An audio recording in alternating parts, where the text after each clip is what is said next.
Welcome back to the Tracy Take. Today, Ryan and I will be breaking down the Week 12 matchup between the Tennessee Titans and Ryan's New England Patriots. But before we get into that, make sure you subscribe to our channel if you have not already. Hit that notification bell so you can see when we create new content.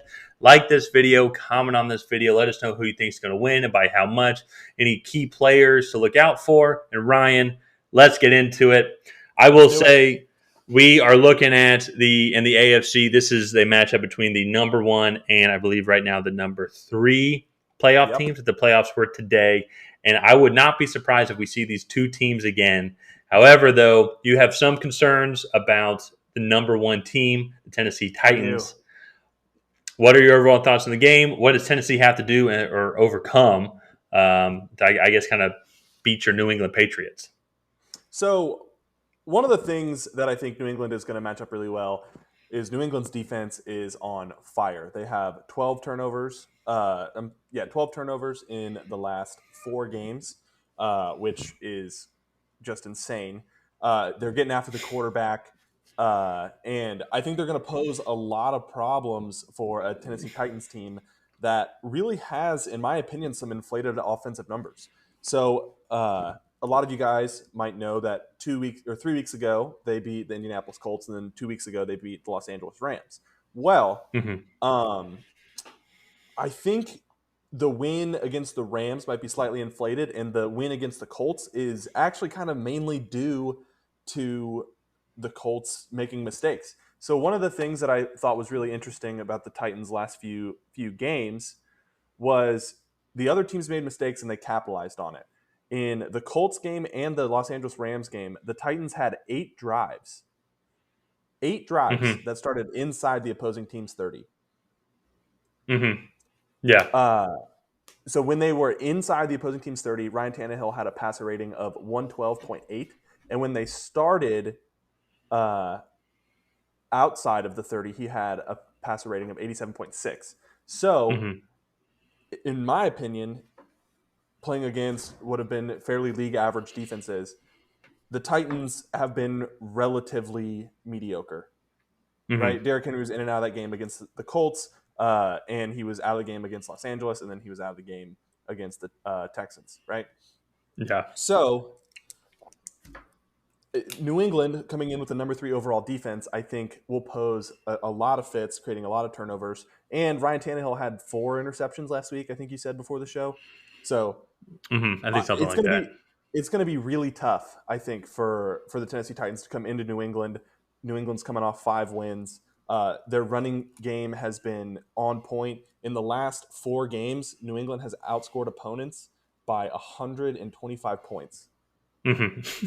So that's definitely a team that's on a roll. Yeah. So. Well, and I think that's one of the interesting things too, because then I think if you look at New England, I think their overall statistics now they're starting to come up because they've won 6 games in a row. But if you look at their 5 games in a row, yes, correct. Yeah. Potentially could win 6, but is one of the things I think their strength is going to be their running game. And right now they're ranked only 14th overall. But if you look over the past 6 games, and I don't think they've reached this threshold against the Falcons, only because I think the game was kind of over very quickly.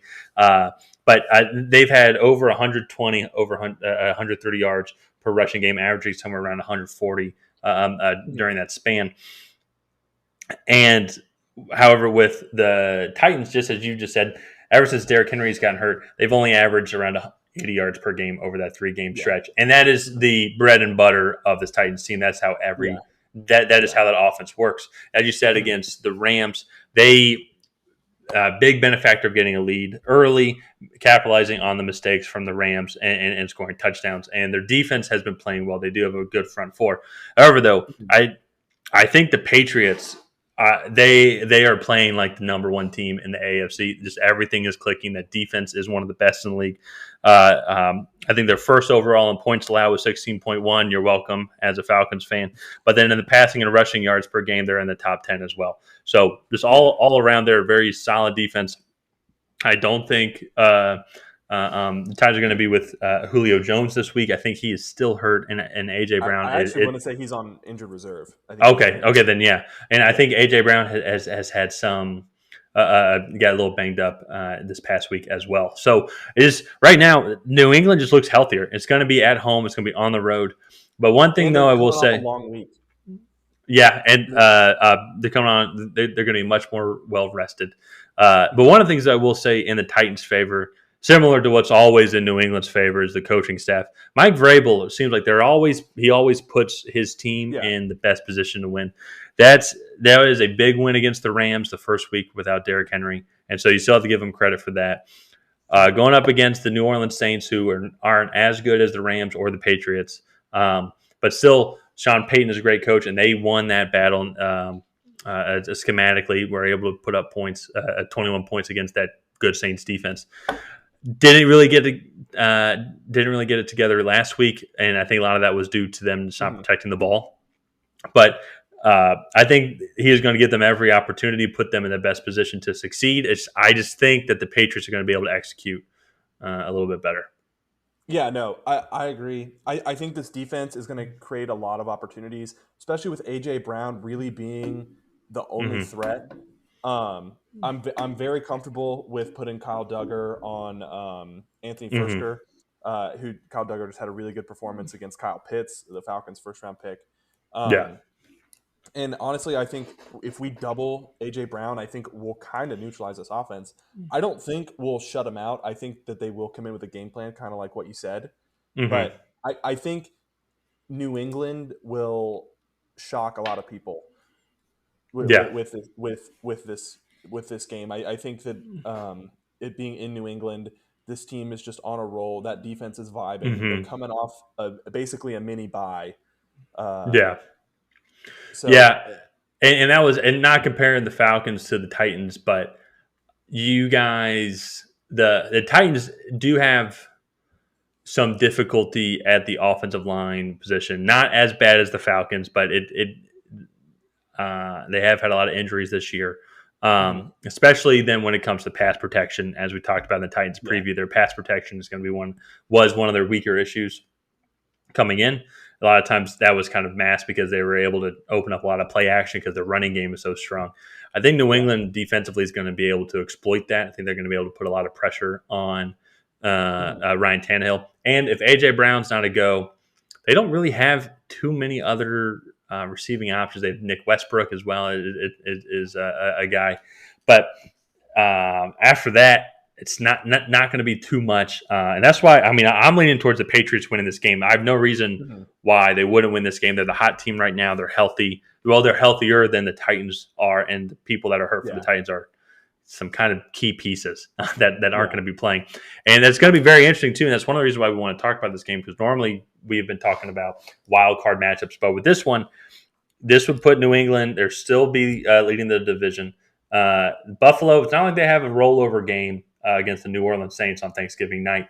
They could potentially go, I think, 1.5 games up on Buffalo with 2 games left to go against Buffalo in the season. It could even spread their lead further, depending on how the Ravens do and their Sunday night football game against the Browns.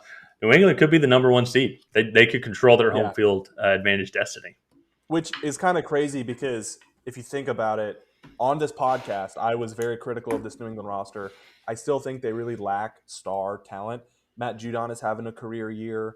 But in the linebacker position, I think they're still slightly a little old and slow. They have had a few young guys come on, like Christian Barmore has been a huge piece, getting a pass rush up the middle. Kyle Duggar, a guy I mentioned earlier, is coming on. And Mac Jones in this offense, I mean, Mac Jones only has 8 interceptions on the year through 11 games, which honestly, for a rookie quarterback, I'll take that any day. Well, and I will say, it's just extremely efficient. And I will say, he had the one game with 3 interceptions earlier in the year, and I will say one shout out to my Falcons from the Thursday night football game. AJ Terrell's turning into one of the best cornerbacks in the league. No one's talking about him. That was his first interception of the year. But up to that point, though, even then, AJ Terrell hasn't allowed 30 yards of passing against him per game, and so an AJ Terrell interception is like that's in my opinion, and maybe a little biased, is respectable because I think he's going to be a Pro Bowler this year. Yeah, So that pick in it that game was was understandable. it was a good play by AJ Terrell, but it was also a bad read. Mac Jones came off of his check down read to go to Jonnu Smith on that play, Hmm. and it was just a bad. It was just a.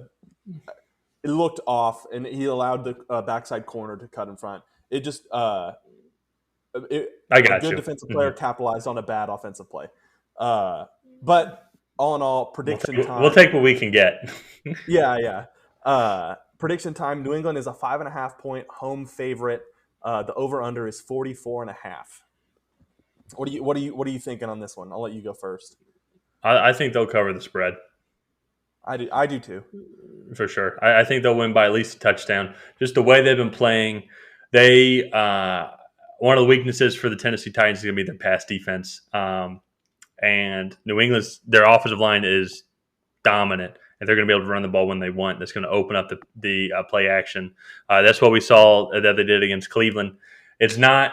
It's not even like 2 weeks ago. It's not even like Cleveland played poorly. New England just dominated and New England controlled the made game. them play that bad, in my opinion. Yeah, yeah, and they dominated that Browns defense, which was arguably, I think, one of the best. I think one of the best There's one of in the the best run league. defenses in the league. Yeah. Yeah, yeah, and in pass defense wise, there we'll get to that game in a later episode this evening. But I just think they are so well balanced. They're so well coached. Mac Jones rarely makes mistakes on a consistent basis, and they have just as a team been in a groove. I think Tennessee is going to be reeling just to try and find some sort of I would just say kind of mojo now that Derrick Henry's out for the rest of the year. And I say that, and I was going to say, just as a disclaimer, I was going to say this even before Tennessee lost today. I don't think this is a pick of like an over exaggeration. Because they lost to the Texans. It is a shocking loss, No. yes, but I think I was still going to lean towards New England anyways. I just think they're the Yeah. better team at Well, this point in the season. I think the Texans laid out a blueprint of just like if you make them have to go the whole field right now, they just don't have the offensive firepower. And that's how they beat the Yeah. Rams. I mean, they had a pick six, then the very next play they had a pick returned to the Hmm. 4 yard line. And so like that's Yeah. at least 10 points as long as they don't fumble it, pretty much. Yeah. Hmm. So that to me is kind of I think New England's approach is like they're just gonna make Tennessee go the length of the field, play efficient football, and not commit turnovers. But I think New England will also cover the spread. I think 44.5 to me seems a bit low. I would say Hmm. this game is probably in the 28-17 range. Uh, Hmm. so that's over by half a point. Um, but I could honestly kind of see this game getting out of hand somewhat like the Cleveland game did. I just think New England Yeah. has the offense and the defense to do that. Um, so we'll have to wait and see. But I am excited for this one, It's and gonna be I fun. like I hope everybody else is. This is a huge AFC matchup. So yeah. But do you have anything else to add? No, it's gonna be fun to watch here in Nashville. Oh yeah, oh yeah. But I think that's going to do it for this episode of the Tracy Take. If you guys have not already, please go ahead and like and subscribe and leave a comment down below on who you think is going to win this game. And we will see you guys next time.